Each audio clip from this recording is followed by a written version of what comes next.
అందరికీ కూడా ఒక కుటుంబ సభ్యుడు, నాకు ఇష్టమైన వ్యక్తి, ఏదైనా అభిప్రాయం చెప్పాలంటే నిర్మూలంగా చెప్పగలిగే వ్యక్తి. ఆయన్ని చిత్ర పరిశ్రమ కోల్పోవడం చాలా లోటు, చాలా వెలితి ఉంది. ఇది లాస్ట్ మేము అథారిటీ దారేది యాక్ట్ చేసేటప్పుడు కూడా ఆయన నాకు ప్రత్యేకించి ఒకటే చెప్పారు, మీరు ఇబ్బంది పడుతున్నారంటే నేను చనిపోయే వరకు యాక్టింగ్ చేయాలనుకుంటున్నాను. నా మొట్టమొదటి సినిమా అక్కడమ్మ ఇక్కడ అబ్బాయి నుంచి అథారిటీ దారేది వరకు నాకు ఆయనతో మంచి అనుబంధం ఉంది.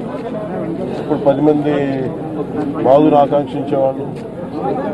ఆయన ప్రత్యేకించి నేను అడిగాను, మీరు ఇంత ఈ వయసులో ఇబ్బంది పడలేదు. లేదు, నా కష్టాలను అధిగమించడానికి నాకు నటనే నాకు మరుపుది, నాకు అని చాలా ఇదిగా చెప్పారు. నాకు బాగా కదిలించేసింది.